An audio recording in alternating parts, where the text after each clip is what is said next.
Wajid Ali Shah, the last king of Awadh, is often remembered for a rather infamous anecdote that he was unable to escape at the time of the British annexation of his kingdom because his servant who assisted in putting on his footwear was unavailable at the time.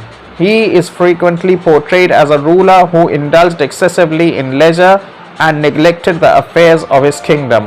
However, was Wajid Ali Shah truly the ineffectual monarch history remembers him as, or was he just a victim of deliberate British propaganda?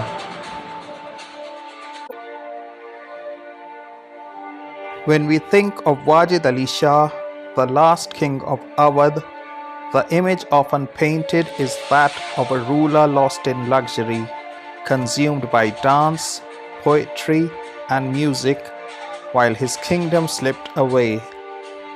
But how much of this is true, and how much was crafted by the British to justify their conquest? Yes, Wajid Ali Shah was a lover of the arts. His court gave birth to a cultural renaissance, fostering Kathak, thumri, Urdu poetry, and theatre. But far from being a sign of negligence, this was a hallmark of refined kingship. In his time, royal patronage of the arts was not weakness, it was prestige.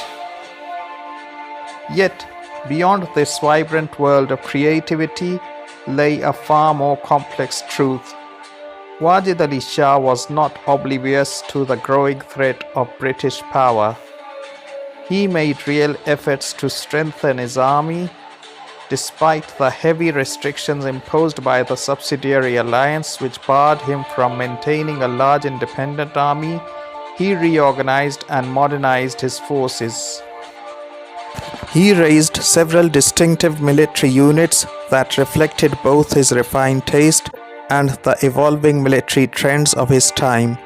Among them were the Akhtari Paltan, the Wajidi Paltan, and the Gulabi Paltan, regiments named with poetic flair and structured along modern European lines. These weren't the actions of a careless monarch, but of a ruler trying to defend his sovereignty under suffocating colonial pressure.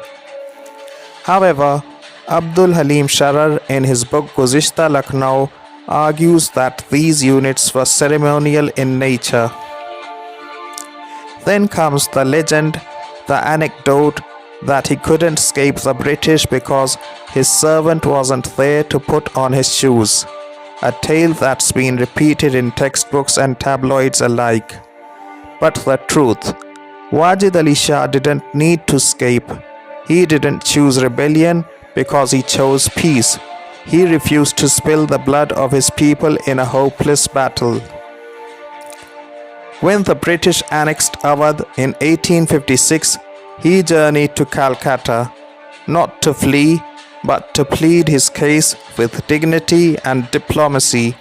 His petitions were clear, respectful, and rooted in legal rights. They were ignored.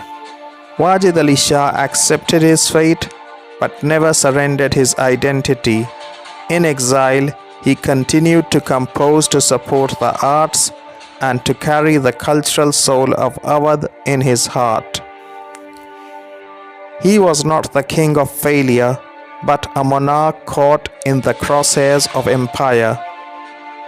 And when we strip away the layers of colonial propaganda, what emerges is a portrait of grace, resilience, and quiet strength.